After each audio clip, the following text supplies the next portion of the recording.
siapkan dirimu, bangun teamworkmu, latihan patrolimu, latihan penghadangan anti penghadangan, dan ingat rakyat itu bukan musuh kita. Ya tentu banyaklah kenangan ya, saya latihan komando di Pusdikpassus itu, dan saya lulus nomor 1 loh di situ. Ya, terus kemudian dalam perjalanan waktu saya menjadi dan Pusdikpassus. Nah, kami buatlah lapangan terbang yang kemudian kami kasih nama Suparlan. Lapangan terbang itu kami buat karena saya pikir waktu itu kenapa mesti ke Hussein aja, kan bisa juga terbang pesawat yang tidak terlalu besar dari situ naik turun untuk drop penerjunan.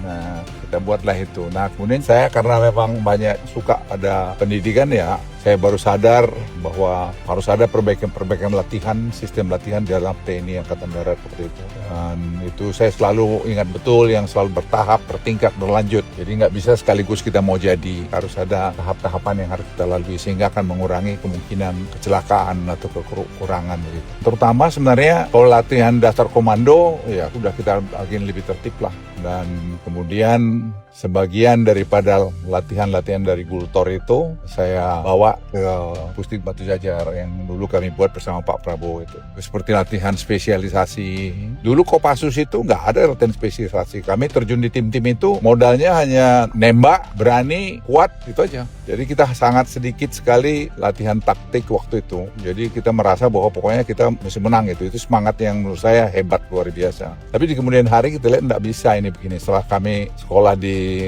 Green Beret, di Special Forces, kemudian di GSG 9 lihat, dan kemudian di SAS bagaimana mereka seleksi. Nah, saya robah lagi, dan kemudian ada perang hutan anti gerilya yang dulu tidak ada. Nah, perang hutan anti gerilya ini memang sangat diperlukan karena menurut saya pribadi pengalaman di tim-tim. Banyak kita menghadapi penghadangan, anti penghadangan, dan seterusnya. Nah, latihan spesialisasi itu kita perlukan karena dalam tim bekerja itu harus ada ahli radio, ahli kesehatan, ahli bahan peledak, kualifikasi fisiknya harus lari di atas 3.000 meter per 12 menit, raksak Mars pakai 20 kilo, beban 25 gitu. Ya itulah inti daripada pasukan khusus sebenarnya. Tapi saya nggak lama di Pusdikpassus karena terus saya dikirim sekolah ke National Defense University di Amerika.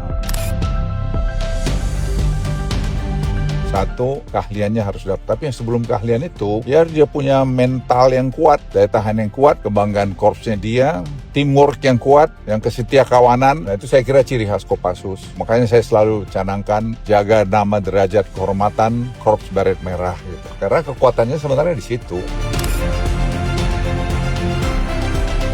Hari ini kan mereka akan bertugas yang siapin ya, dulu sama ini pratugas namanya, ke Papua. Dan saya berharap mereka ya melaksanakan tugasnya dengan baik. Jadi siapkan dirimu, bangun teamworkmu, latihan patrolimu, latihan penghadangan anti penghadangan. Dan ingat, rakyat itu bukan musuh kita. Ya, selamat bertugas. Ini kan gabungan dari Brigade 18, dari Kostrad. Ya, masing-masing harus menjaga nama, derajat, kehormatan korpsnya masing-masing.